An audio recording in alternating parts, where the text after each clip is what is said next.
का पंडाल रायपुर का, जहां बैठकर कथा सुनी, मन में आया, बाबा से कह दिया, बाबा ने स्वीकार कर लिया, जान गई कि सनातन धर्म है क्या।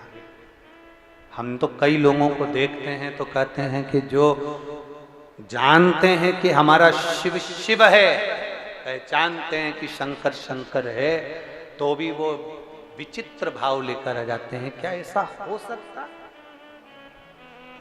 क्या ऐसा हो सकता?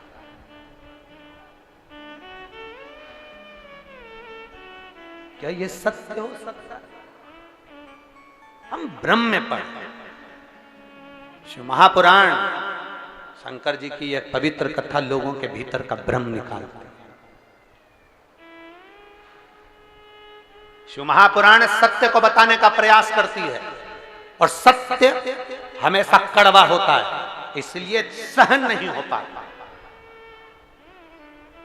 सत्य थोड़ा कड़वा होता है, सहन नहीं हो पाता, लोग उसका विरोध करना प्रारंभ कर देते।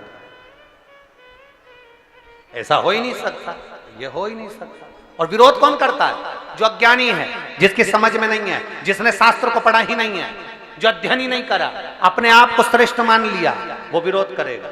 और जो पढ़ा है सोचेगा कि महाराज ने ये बात बोली है, और आज आप लोगों को कह दें पर पीछे नहीं हटूंगा, फिर कहूंगा, जितने जितने एक बेलपत्री का भी उपाय अगर बताऊंगा, एक अगर दुर्वा का भी उपयोग बताएंगे, सफेद आंकड़े की जड़ का भी प्रयोग बताएंगे, या एक लोटा जल का भी प्रयोग बताएंगे, काली मिर्च का प्रयोग भी बताएंगे, कमल गट्टे का भी अगर प्रयोग बताएंगे, सफेद पुष्प का भी अगर प्रयोग बताएंगे, तो जो हमारे शास्त्रों में लिखा होगा वही इस व्यासपीठ से बताया जाएगा, उसके अलावा कुछ नहीं चलेगा। किसी ना किसी पुराण से, किसी ना किसी शास्त्र से उसको लिया गया होगा, किसी ना किसी स्थान पर उसको पढ़ा गया होगा, और पढ़ने के बाद उसका अध्ययन कर कर वहां बताया।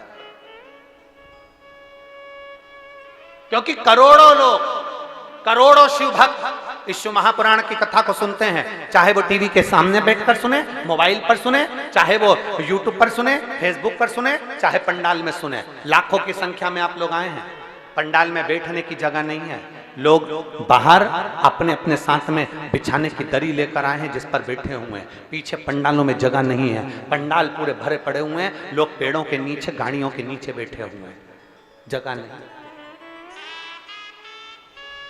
जब लाखों की संख्या में शिव भक्त इस कथा को सुनते हैं तो उनके सम्मुख में पुराणों का वो तत्व जानना चाहिए जो लोगों ने सुना भी नहीं, और उसको धारण कर कर अपने जीवन को उतार कर अपने सत मार्ग पर चले, श्रेष्ठ मार्ग पर।